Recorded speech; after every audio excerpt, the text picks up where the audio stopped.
When you're in Italy and you hear Parmigiana, it means one thing to Italians, and that is eggplant or melanzane. That is why when an Italian comes to my channel and he sees chicken Parmesan, they might be inclined to type, "That's not Parmigiana." I understand what you're saying, but it is so close. It doesn't take a scientist to really figure out where chicken Parmesan came from. Obviously, there's a similar tradition in Italy. It wasn't a huge leap, in my opinion. And so we have chicken Parmesan on the show. Today we're doing eggplant Parmesan, or Parmigiana di melanzane, as they call it in Italy. In America, we know it as thin sliced eggplant, breaded and fried, just like a chicken cutlet would in chicken parm. In Italy, there's a lot of different ways they do it. And the main difference between like a traditional version, maybe a little bit more modernized version, is basically the cooking of the eggplant. In its most basic form, it's just eggplant slices fried in oil. I've seen it done with just dredging the eggplant in flour and then frying it. I've seen dredging the eggplant in flour and egg and then frying it. And then I've also seen people in Italy bread it, dredge in flour, egg, and breading and fry it that way. So what's really traditional? I don't know. I imagine everybody did it differently in different regions. But today we're gonna make one eggplant Parmesan. And before we make it, we're gonna fry eggplant 3 different ways. See which way we like it, and then go forward with making our full batch of Parmesan. But I'm gonna show you the 3 different characteristics of how it is made, the 3 potential avenues you can go down, and then you can decide for yourself. It's all basically the same method, it's just how many steps of battering or breading do you go through, essentially. And then we sort of just make this like a lasagna, layer it the same way, cut it up into cubes, and serve a delicious eggplant parm, hopefully one with texture. So let's just get right into it.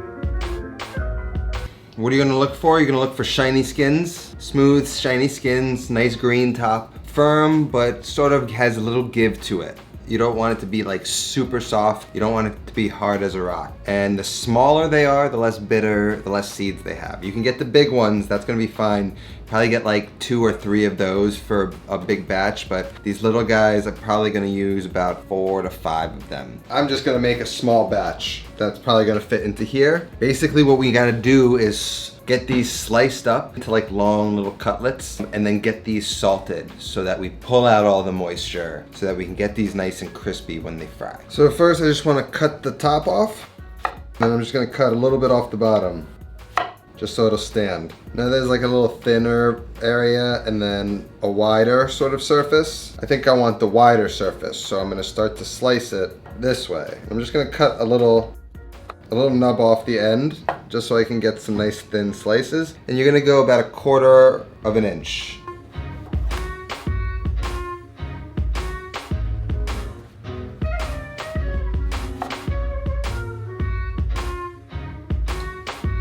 Just gonna lay them in something that can drain, like a little colander like this, and then salt lightly each little layer. And then we're just gonna stack them and then put a weight on, and we're gonna let these sit for about 30 minutes and get that moisture out of there.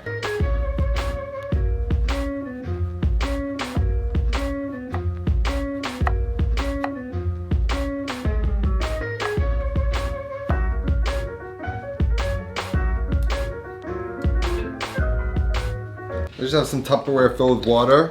I'm gonna use that as a weight. Just weight that down, wait 30 minutes, and that moisture is gonna release.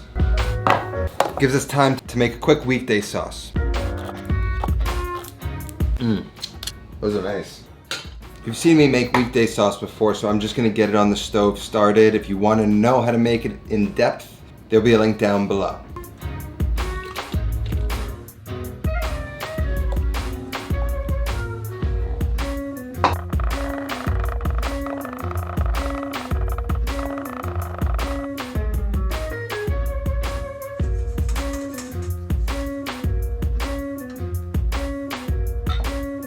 So first I'm gonna do my experiment. I'm gonna do one fried with just flour, another fried with flour and an egg dredge, and then another fried with the normal breading station for chicken cutlets. So let's just get started. I'm gonna just take 3 pieces. Gotta pat them dry of their moisture.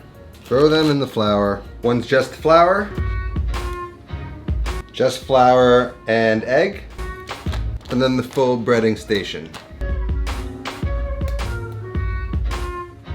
And then the breaded one. Now I'm just gonna fry these off and see which one I like best, and then go that direction.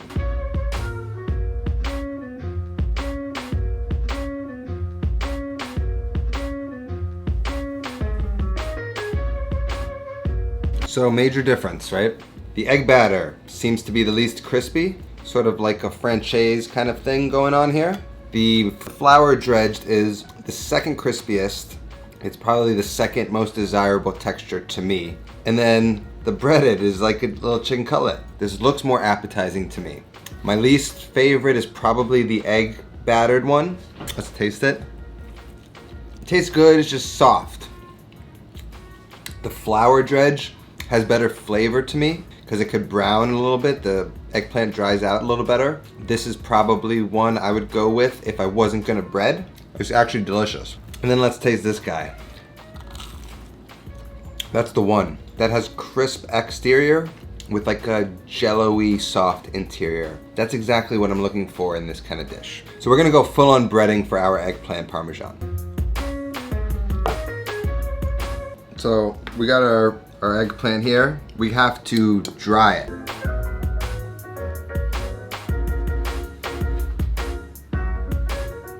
So I'm just gonna start going in with the eggplant into the flour, then into the egg, then into the breadcrumbs. Easy as that.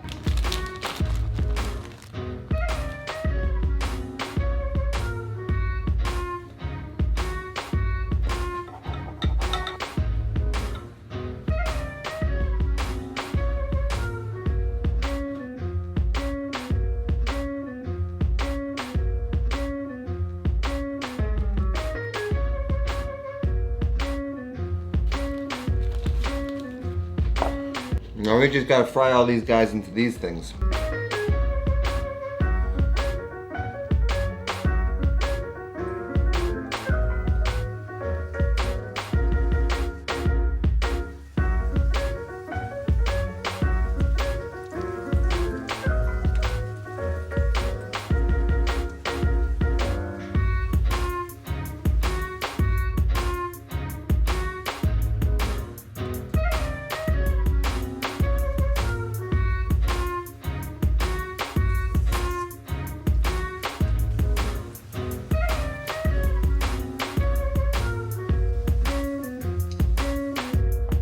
So we've got our breaded eggplant. This is nice and extra crispy, so when it goes into that sauce, it's going to sort of soften a little bit, but there will be some texture left over. And I mean, you could just make these and make sandwiches with this, and this is basically a vegetarian chicken cutlet, and it tastes just as delicious.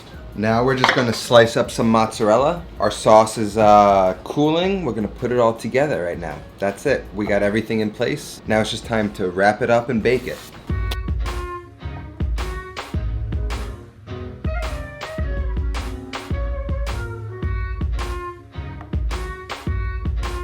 That's 6 cups of tomato sauce reduced to a little over 4. So that's a good idea of getting it a little thicker, letting it reduce a little bit more. And what we're gonna do is we're gonna start right down at the bottom with some of this sauce. Some basil from the garden. Just tear some of that in at the bottom. Then I'm gonna start to layer in the eggplant overlapping each other. I'm gonna put some mozzarella down on this layer, just a few strips. That will melt and spread out. Some grated Parmesan. And then the sauce. And then go again with another layer. Now when you go again with this next layer, you wanna crisscross it the opposite way.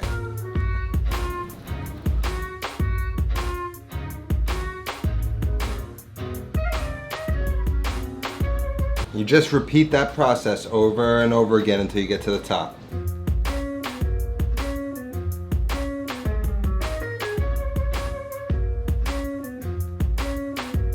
Now on the top layer, we're gonna go the sauce first and then finish with the cheeses.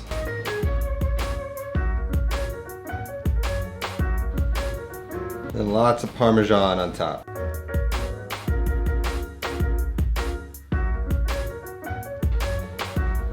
That's it, we've got these layers. It's very much made in the style of lasagna. We're just gonna bake this at 450 degrees until everything is bubbly and that cheese is nice and browned, and get those nice brown dots of cheese. That's extra flavor. That's why we like that kind of look. Doesn't just make it look more appetizing, it actually adds more flavor, that caramelization of the cheese. So into the oven it goes, 30 minutes, 450 degrees. Now just a quick cleanup, let that thing bake, reset, and then we're almost there.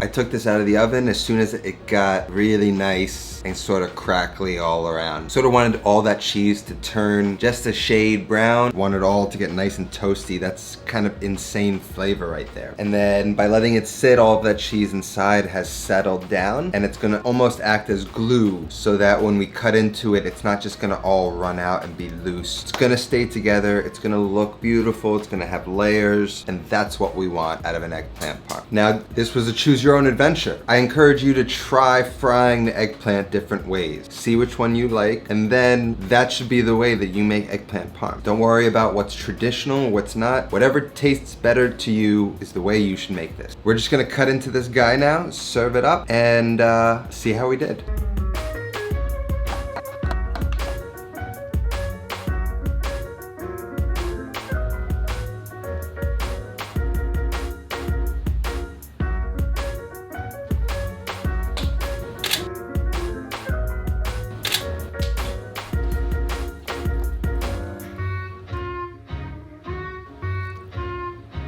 Well, that is pretty phenomenal. Super delicious. I never make this, so I don't know why I don't. Those eggplant cutlets are perfect. You can make a lot of those cutlets for super cheap. A few bucks to get, 5, 6 eggplant. Again, you can fry it without breading.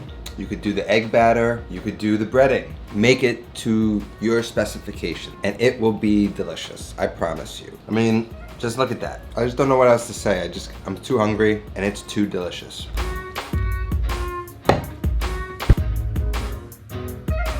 Hope you enjoyed that one. Thank you to all my patrons scrolling on the screen right now. Appreciate you all. Much love to everyone who watched. That's all that I have today. I'll see you next time. Until then, take care of yourself and go feed yourself.